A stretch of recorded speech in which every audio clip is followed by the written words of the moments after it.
And nobody till date has alleged that Shibu Soren was instrumental in illegally forcing anyone to allocate coal blocks to anyone. You are talking about cronies and certain companies, but you have not named the crony and the certain companies. Mr. Sanjeev Kumar, this is what I am saying. The information is there with the CBI. The CBI should have the courage to investigate everyone, including, if necessary, so actually your CBI, party chief. Actually, CBI... I am mystified. Yes, I don't know why the CBI does not look at these matters. Do you know?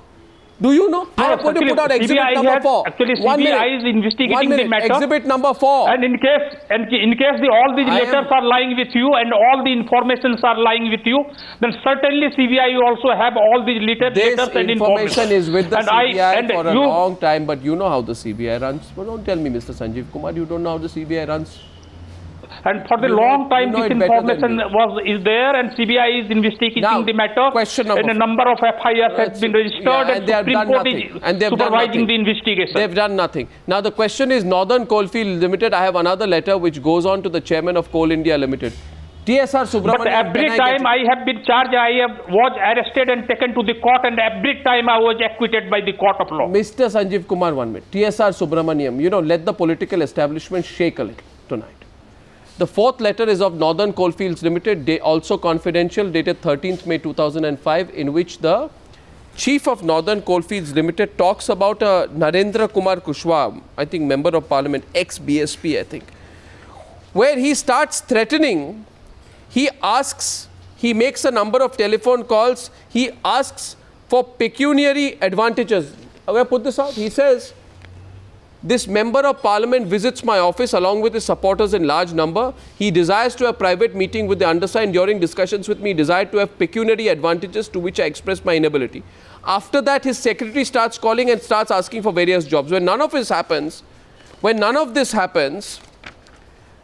then something remarkable happens. Mr. Kushwaha sends a letter. I think another letter goes to the Prime Minister's office, talking about certain acts which are allegedly improper, which are being done by this PSU boss. Now, whether or not the PSU boss was doing something proper or not, one thing is clear, Mr. Subramaniam. You don't give us jobs, you don't give us bribe, you don't give us coal allocations, and we will fix you. This is how these people are operating. Arnab, we have seen a lot of muck that you have talked about here. Clearly, this is only the tip of the iceberg.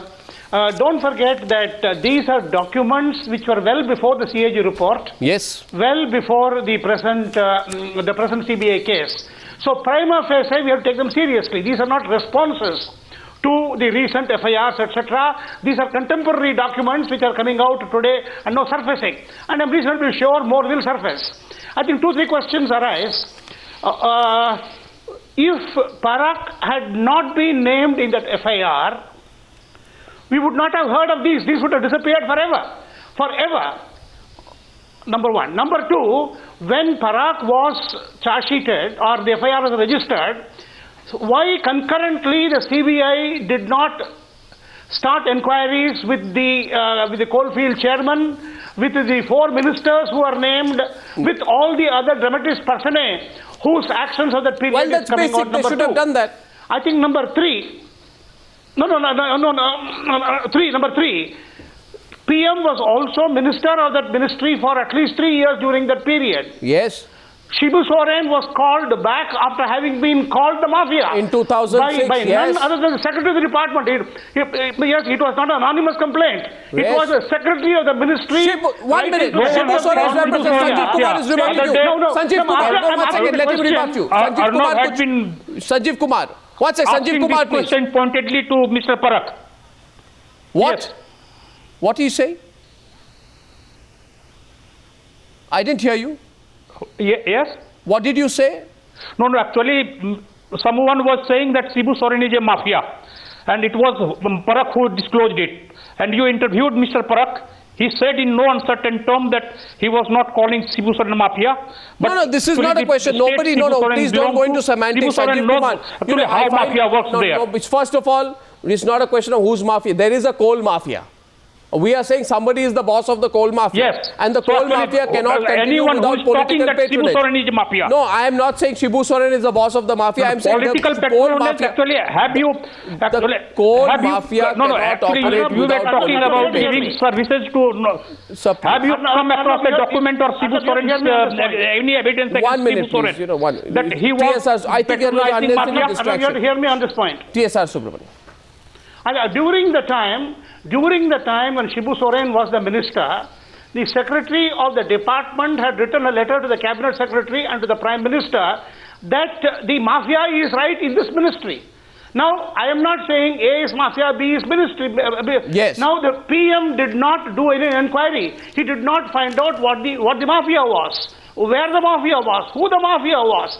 I think he has to answer, and the same Sanjay Jha was recalled after 1 year later. Sanjay So Jha. the question I'm asking is that all of this is known to the topmost in the government of India. Why it was not pursued? Sanjay Jha, now I come to exhibit number 5. Can I have your attention? This one is very incriminating. And then we'll come back to you and then Piyush Goyal can respond.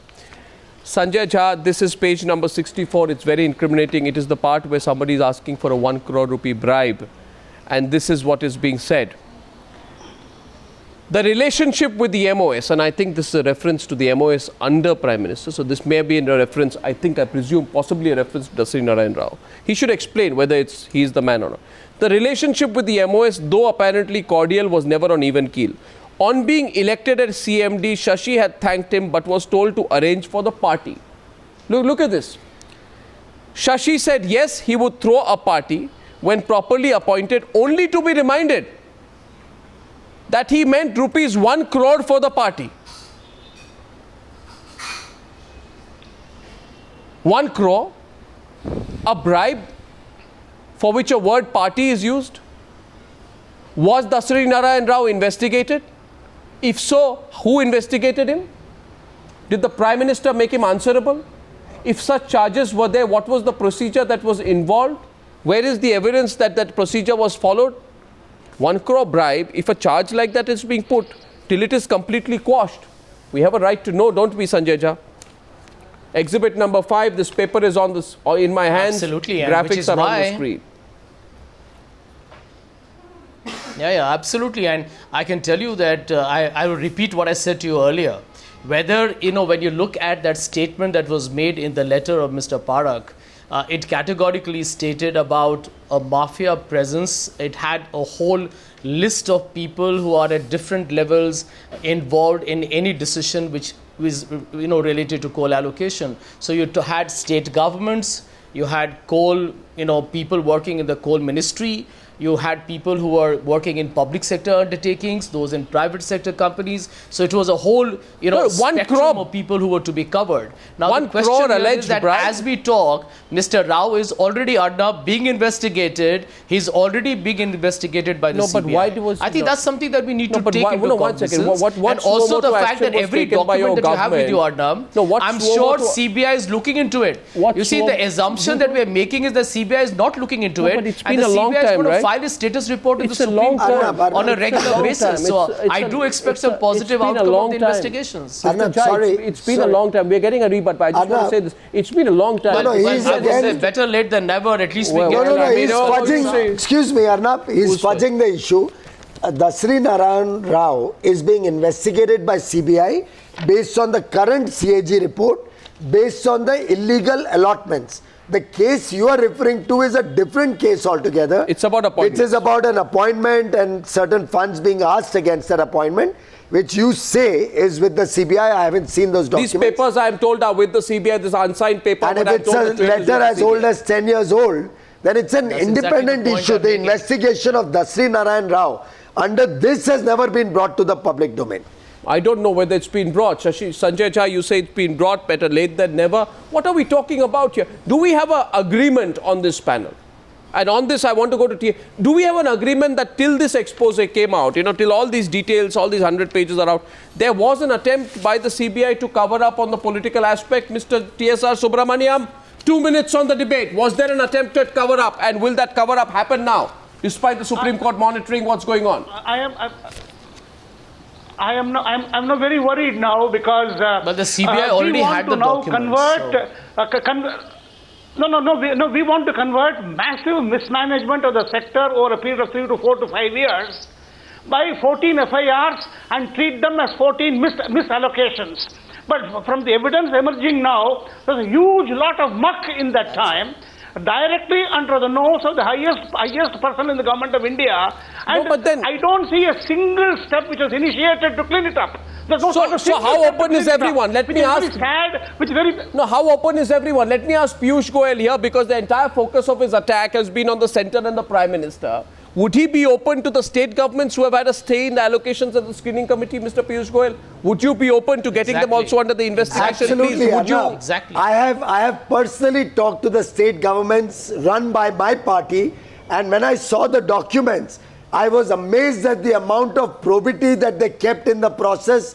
I was amazed that when they got any allotments of coal blocks, they would further choose their partners if I were to say, through an auction, through a tender process. If I were to say, I think my state governments have distinguished themselves in their performance. One quick counter. Sanjay Jha, before you come in, then my question will be Vasundhara. I'm happy to open up everything to any... Vasundhara Raje wrote to the Prime Minister on April 11, 2005. Yes. She opposed she opposed the auction process. Yes, I'll explain. Raman Singh wrote to PC Parekh on May 28, 2005. He said the state government is not in agreement. So I'm absolutely happy to have that investigated. Have them investigated too. May I complete? Yes, please. I'm very happy to have that investigated because you have to read that letter in its entirety. They will say the same. They will make the same point. Absolutely no. What my chief minister said were two. One, they said that as of now, the screening process that you have initiated does not allow us to have any say. All that we can do is recommend, and anybody who comes to my state, I'm obviously going to recommend. Point one. Point two, even when the state recommended something, the central government and the screening committee did not follow that. I have tens of cases where state recommendations were ignored. Question tonight. So by the way, my state governments did a good job to protect their interests. The central government completely buggered. I submit this. The question is of application of mind, Sanjay Jha. Has the CBI applied its mind? This question, these papers which I have, I can assure you the CBI has much more. The CBI director has much more. Sanjay Jha, last rebut, then we are closing the debate. The matter is in the public domain, very much. Okay, the matter is in the public domain, and Arnab, I can also assure you with the Prime Minister himself categorically stating that if required, I will face the CBI myself. For all the cases or only Hindalco? He has not clarified that. Monitoring this, and I will make one last point to Piyush Goyal. Piyush Goyal, don't make a self-righteous statement here. You are aware of Mr. Rajendra Shukla and Lakshmikant Sharma in the Madhya Pradesh, ministers of your government, allegedly who have been taken bribes. We'll take that to the next level. I'm sorry. So let me tell you, look at facts, there's no for such heaven's thing. sake. I don't know what you are referring to. But certainly, please clarify if the PM is open to CBI inquiry on the entire scam or only on Hindalco. That clarification, he has not yet come clean that clarification can only come from the Prime Minister. Yeah, but maybe the Congress spokesperson may know. He should know whether their Prime Minister, since he claims is open to investigation. The Prime Minister is open to any and every investigation. Let me answer you. The Prime Minister of India is open to any and every investigation on the coal. Gentlemen, one thing. Are ready for anything. One thing which I'd like to say this, that it's not about only the political theatre. The Prime Minister, everybody knows, the CBI knows, the CBI knows, the papers are there. The matter is under media and public scrutiny. And of course, the observations of the Supreme Court. Gentlemen, I take this debate forward. I thank you very much for joining me on debate number 2 on Coalgate on the Newshour tonight.